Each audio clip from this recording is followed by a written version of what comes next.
Welcome to channel அம்மா சமையல் ஆரோக்கியம். இப்போ நீங்கள் பார்க்க போகிறது வந்து உடனே செய்யக்கூடிய ஒரு சைட் டிஷ்ஷு. இட்லி தோசை எதுக்கு வேணாலும் தொட்டுக்கிற மாதிரி. அதுக்கு வந்து நான் சோம்பு, பட்டை, 2 லவங்கம், ஒரு ஏலக்காய் தாளிச்சிட்டு வெங்காயம் ஒரு 2 வெங்காயம், ஒரு 3 தக்காளி சாப் பண்ணி போட்டுருக்கேன்.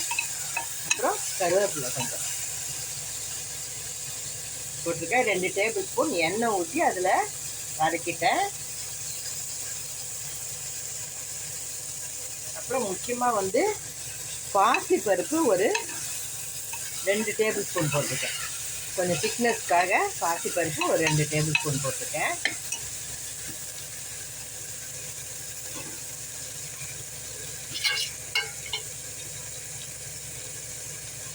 மிளகாத்தூள் ஒரு டீஸ்பூன்,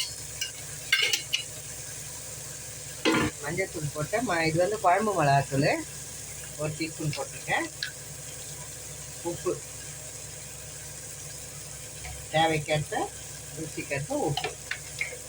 இப்போ தண்ணி ஊற்றிக்கலாம்.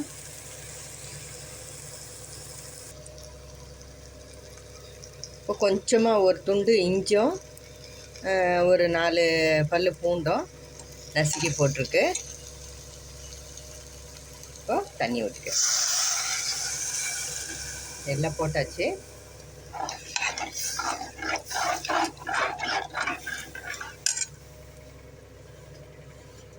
டைம் ஆயிடுச்சு அவசரமாக செய்கிறதுனால.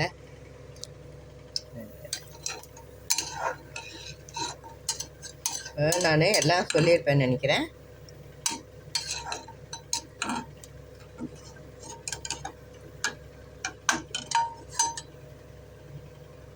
ஃபாலோ பண்ணிக்கோங்க. எல்லாம் போட்டாச்சு. இப்போது மூடி நல்லா ஒரு 5-6 சவுண்டுக்கு விட்டோம்னா நல்லா வெந்து வந்துடும். ஸ்டீம் ரிலீஸ் பண்ணிவிட்டு குழம்பு சூப்பராக ரெடி ஆகிடுச்சு பாருங்கள். பாசிப்பருப்பு இது குருமான்னு சொல்லலாம். தேங்காய் அரைச்சி ஊற்றலை. நான் தேங்காய் அரைச்சி ஊற்றாமல் அப்படியே பாசிப்பருப்பு போட்டு வெங்காயம், தக்காளி, இஞ்சி, பூண்டு, பச்சை மிளகாவும் போட்டேன். மஞ்சத்தூள், மிளகாத்தூள், உப்பு, பட்டை, சோம்பு, 2 லவங்கம், ஒரு ஏலக்காய் வந்து தாளிச்சிட்டேன். எப்போவுமே அரைப்பேன், நான் எல்லாத்துக்கும் அரைப்பேன்.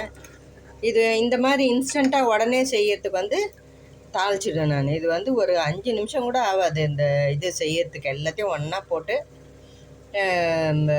குக்கரில் சவுண்டு போட்டு எடுத்துட வேண்டியது தான். 2 டேபிள் ஸ்பூன் எண்ணெய் ஊற்றி பட்டை, லவங்கம், கொஞ்சம் சோம்பு, ஒரு ஏலக்காய் போட்டு தாளிச்சிட்டு வெங்காயம், தக்காளி, பாசிப்பருப்பு 2 டேபிள் ஸ்பூனு, மஞ்சத்தூள், மிளகாத்தூள், உப்பு, இது எல்லாத்தையும் போட்டு நல்லா ஒரு வதக்கி தண்ணி ஊற்றி சவுண்டு ஒரு 5-6 சவுண்டு, கூடவும் ஒரு 2 சவுண்டு விடலாம், ஒன்றும் ஆகாது. அதுக்கேற்ற மாதிரி தண்ணி ஊற்றி நீங்கள் மூடி எடுத்துட்டிங்கன்னா இட்லி, தோசை, சப்பாத்தி எதுக்கு வேணாலும் தொட்டுக்கலாம். சூப்பராக இருக்கும். இந்த வீடியோ உங்களுக்கு பிடிச்சிருக்கோன்னு நம்புகிறேன். பிடிச்சிருந்தா ஸ்டவ் ஆஃப் பண்ணிடுறேன் நான். பிடிச்சிருந்தா லைக் பண்ணுங்கள், ஷேர் பண்ணுங்கள், எங்கள் சேனல் சப்ஸ்கிரைப் பண்ணுங்கள். அப்படியே பக்கத்தில் உள்ள பெல் பட்டனை கிளிக் பண்ணிவிடுங்க. தேங்க்ஸ் ஃபார் வாட்சிங். தட்டில் வச்சுக்கிட்டா நைட்டு டின்னருக்கு எங்களுக்கு இட்லி, நல்லா சாஃப்டான இட்லி பாருங்கள். சும்மா பஞ்சு மாதிரி இருக்கும் இட்லியும். இது வந்து பாசி பருப்பு, தக்காளி போட்டு குழம்பு. இதோட ரெசிபி வந்து போட்டிருக்கோம், அதுவும் வரும். இந்த வீடியோ பிடிச்சிருக்கோன்னு நம்புகிறேன். தேங்க்ஸ் ஃபார் வாட்சிங்.